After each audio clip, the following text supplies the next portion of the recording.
Viewers welcome back in programme. जी doctor साहब, अगली विचार बारे गलबात करांगे। जी डॉक्टर साहब, की कहना है तुहाडा?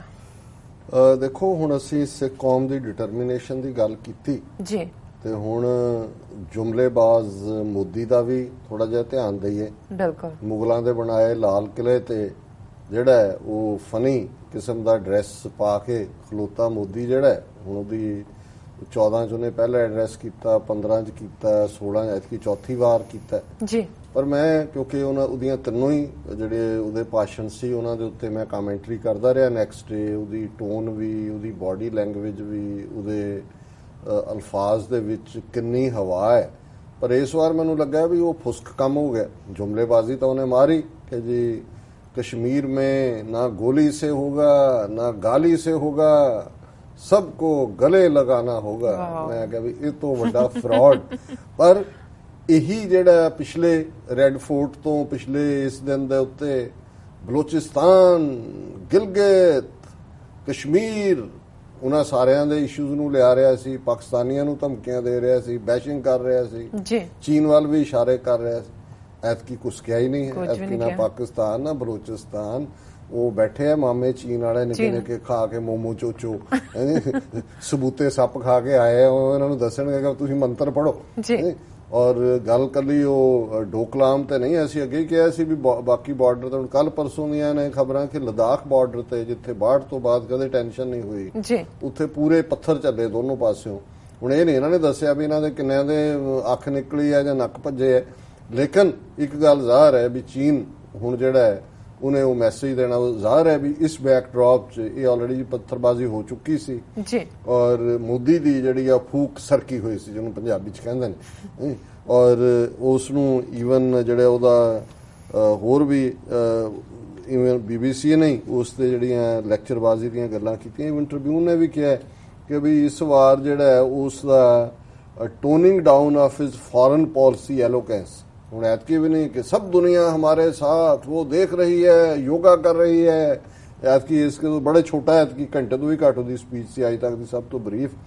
फिर उन्हें कहा जी कि he restricted himself to a general observation that India is getting global support in the fight against terror. A surprise, there was no Pakistan bashing nor a reference to Balochistan as before. On China also he excited restraint. The speech lasting less than an hour has been Modi's shortest so far, but it was not without its quota of election time rhetoric.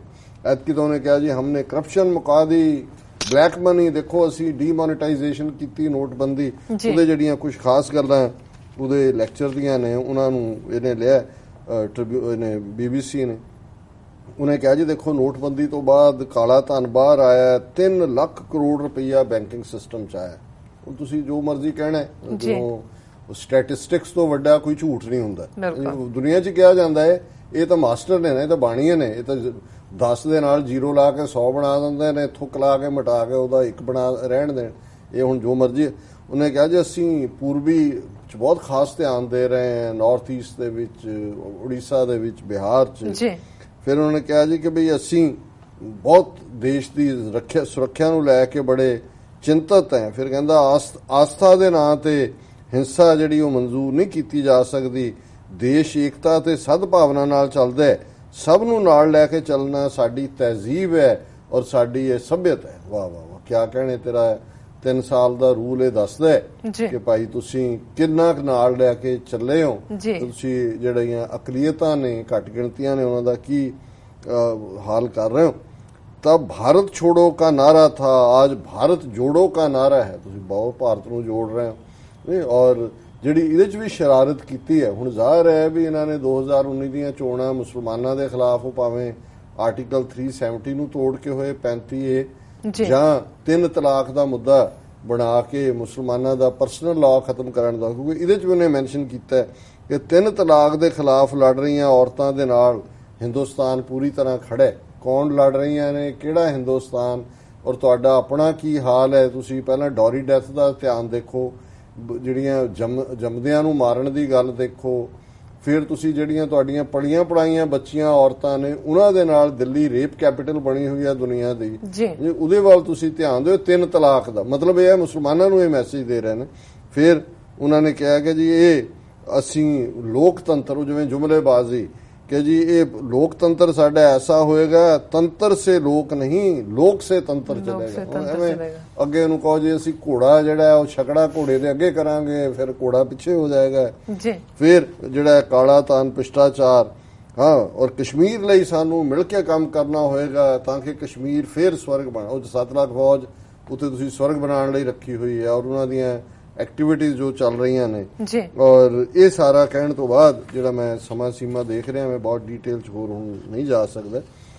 असीं जदों protest की गल करते हैं, बहुत बार protest जिंदाबाद मुर्दाबाद नाल ही नहीं हुंदा।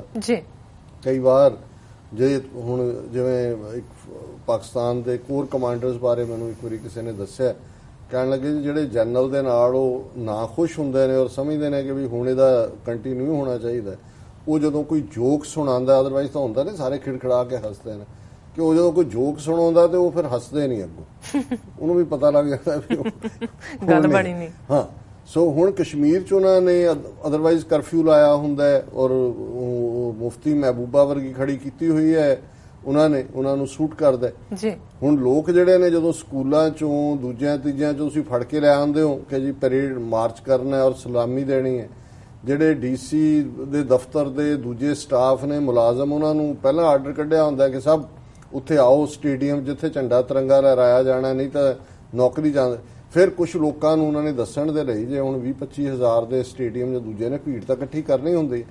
ਹੁਣ ਜਿਹੜੀ ਇਹਨਾਂ ਦੇ ਹੀ ਆਪਣੇ ਮੀਡੀਆ ਦੀ ਖਬਰ ਹੈ, at Jammu and Kashmir independence day function most remain seated when national anthem parade, ਕਿ ਜਦੋਂ ਉਹਨੇ ਝੰਡਾ ਕੀਤਾ पिछली बार तो जो झंडा किया उही पुट्ठा सी, उत्ते डिग पिया, एक बार सिर ते डिग पिया उन्होंने, वो जी इनकुआरी करती भी की हो गया है।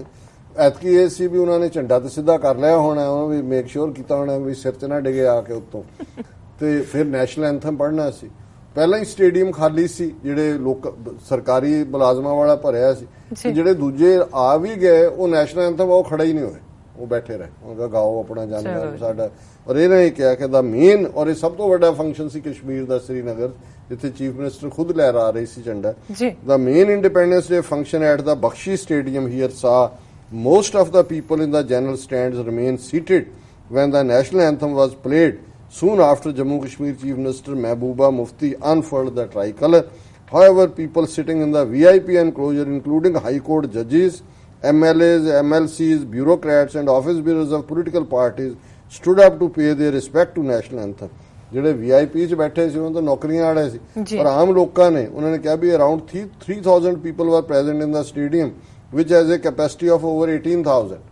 18-20,000 ਬੰਦੇ ਦੀ ਕੈਪੈਸਿਟੀ 'ਚ ਪਹਿਲਾਂ ਤਾਂ ਬੜਾ ਖਿੱਚ ਧੂ ਕੇ 3000 ਉਹ ਵੀ ਇਕੱਠਾ ਕੀਤਾ ਹੋਣਾ, ਪ੍ਰਾਈਵੇਟ ਬੱਸਾਂ ਲਾਈਆਂ ਹੋਣੀਆਂ, ਟਰੱਕ ਲੋਕਾਂ ਨੂੰ ਧੂ ਕੇ ਲਿਆਇਆ ਹੋਣਾ, ਬਿਠਾ ਤੇ ਲਿਆ ਕੇ 3000 ਬੈਠੇ, ਨੈਸ਼ਨਲ ਐਂਥਮ ਵੱਜ ਰਿਹਾ ਜਨ ਗਣ ਮਨ, ਉਹ ਬੈਠੇ ਜਿਹੜੇ ਨੇ ਉਹ ਦੇਖ ਰਹੇ ਨੇ, ਹੱਸ ਰਹੇ ਨੇ ਵੀ ਵਜਾ ਲਓ ਆਪਣਾ। ਇਹ ਹੁਣ ਇਹ ਜਿਹੜੀ ਸਪਿਰਿਟ ਜਦੋਂ ਇਸ ਕਿਸਮ ਦੀ ਆ ਜਾਂਦੀ ਹੈ, ਉਹਨਾਂ ਨੇ ਕਿਹਾ ਜੀ ਹੁਣ ਅਸੀਂ ਕੀ ਕਰ ਸਕਦੇ ਹਾਂ।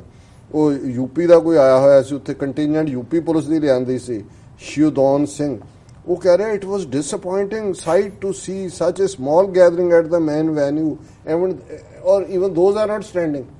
ਅਸੀਂ ਤਾਂ ਦੇਖ ਨਹੀਂ ਸਕਦੇ, ਇਹ ਪੂਰੀ ਪ੍ਰੈਕਟਿਸ ਕਰਕੇ ਆਏ ਨੇ ਆਪਣੇ ਵੱਲੋਂ।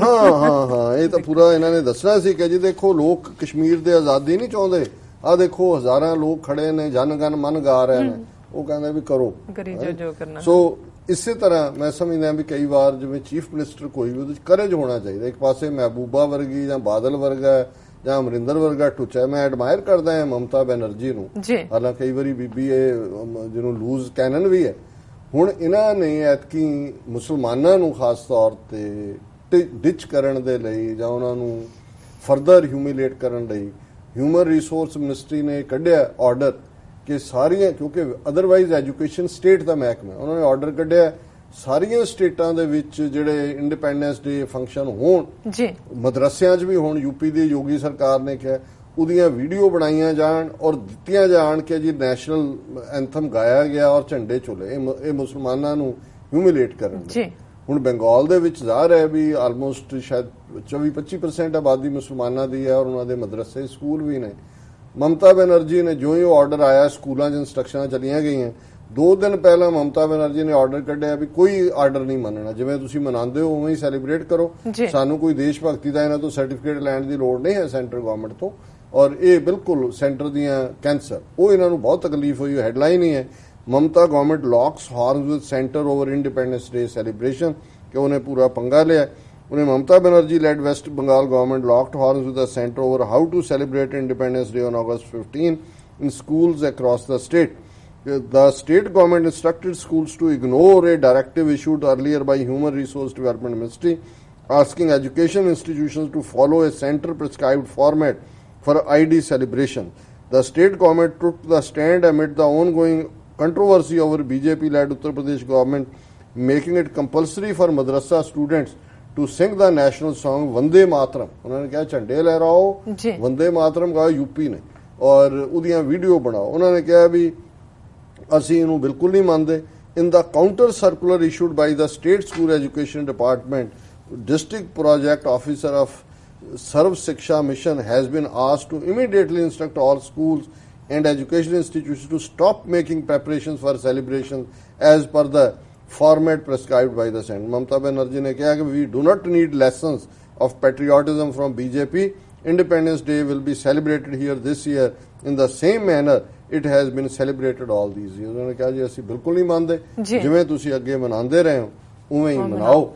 ਸੋ ਅਸੀਂ ਇਹ ਵੀ ਇੱਕ ਤਰੀਕਾ ਹੈ ਉਹਨੇ ਕਸ਼ਮੀਰ ਦੇ ਲੋਕਾਂ ਨੇ ਕੀਤਾ ਭਾਵੇਂ ਉਹਨਾਂ ਦੀ ਲੀਡਰ ਜਿਹੜੀ ਆ ਉਹ ਰਲੀ ਹੋਈ ਹੈ ਸਰਕਾਰ ਨਾਲ ਹਿੰਦੂ ਤਵੀਆਂ ਨਾਲ ਪਰ ਵੈਸਟ ਬੰਗਾਲ ਦੀ ਚੀਫ ਮਿਨਿਸਟਰ ਨੇ ਖਲੋ ਕੇ ਦੱਸਿਆ ਕਿ ਵੀ ਜੇ ਜਿਹਨੂੰ ਕਹਿੰਦੇ ਨੇ ਕਿ ਦੁਨੀਆ ਝੁਕਤੀ ਹੈ ਝੁਕਾਣੇ ਵਾਲਾ ਚਾਹੀਏ। ਤੁਸੀਂ ਇੱਕ ਵਾਰੀ ਅੱਡੀ ਕੱਢ ਕੇ ਖਲੋ ਜਾਓ ਤੇ ਤੁਸੀਂ ਫਿਰ ਕਿਹਨੂੰ ਜਿਹੜਾ ਉਹ ਨਹੀਂ ਝੁਕਾ ਸਕਦੇ ਜਿਹੜਾ ਵੱਡਾ ਵੱਡਾ ਹਾਕਮ ਹੰਕਾਰੀ ਬੰਦਾ ਹੈ ਉਹ ਵੀ ਅਲਟੀਮੇਟਲੀ ਦੇਖ ਕੇ ਕਹੇਗਾ ਵਾਹ ਹੁਣ ਇਹਦੇ ਸਾਹਮਣੇ ਤਾਂ ਮੈਂ ਨਹੀਂ ਖਲੋ ਸਕਦਾ ਇਹ ਤਾਂ ਹੁਣ ਆਪ ਖਲੋ ਗਿਆ ਇਹ ਬੀਬੀ ਨੇ ਹੌਸਲਾ ਵਿਖਾਇਆ। ਸੋ ਅਸੀਂ ਐਪਰੀਸ਼ੀਏਟ ਕਰਦੇ ਜੀ ਡਾਕਟਰ ਸਾਹਿਬ ਬਿਲਕੁਲ ਇੱਥੇ ਲੈਣਾ ਬ੍ਰੇਕ ਤੋਂ ਪਹਿਲਾਂ ਇੱਕ ਵਾਰ ਫਿਰ ਦੁਬਾਰਾ ਅਸੀਂ ਆਪਣੇ ਦਰਸ਼ਕਾਂ ਤੇ ਸਰੋਤਿਆਂ ਨੂੰ ਅਪੀਲ ਕਰ ਦਈਏ ਵੀਅਰਸ ਅਸੀਂ ਚਾਹੁੰਦੇ ਹਾਂ ਕਿ ਟੀਵੀ 84 ਤੁਸੀਂ ਵੱਧ ਤੋਂ ਵੱਧ ਮਾਈਕ ਸਹਾਇਤਾ ਕਰੋ। ਤੁਸੀਂ ਆਪਣੀ ਮਾਈਕ ਸਹਾਇਤਾ ਸਾਡੀ ਵੈਬਸਾਈਟ tv84.tv ਤੇ ਜਾ ਕੇ ਪੇਪਰ ਰਾਹੀਂ ਰੀਕਰਿੰਗ ਡੋਨਰ ਬਣ ਕੇ ਕਰ ਸਕਦੇ ਹੋ ਜਾਂ ਫਿਰ ਤੁਸੀਂ ਸਾਨੂੰ tv84 ਦੇ ਨਾਮ ਤੇ ਚੈੱਕ ਬਣਾ ਕੇ ਇਸ ਪਤੇ ਤੇ ਭੇਜ ਸਕਦੇ ਹੋ 36-01 37th Avenue Long Island City New York 11101 USA ਜਾਂ ਫਿਰ ਤੁਸੀਂ ਸਾਨੂੰ ਫੋਨ ਰਾਹੀਂ ਵੀ ਸੰਪਰਕ ਕਰ ਸਕਦੇ ਹੋ 5164060694। ਸ਼ੁਕਰੀਆ ਵੀਅਰਸ ਉਸ ਨਾਲ ਇਸ ਤਰ੍ਹਾਂ ਬਣੇ ਰਹਿਣਾ ਮਿਲਦੇ ਹਾਂ ਛੋਟੇ ਵਕਤ ਬਾਅਦ।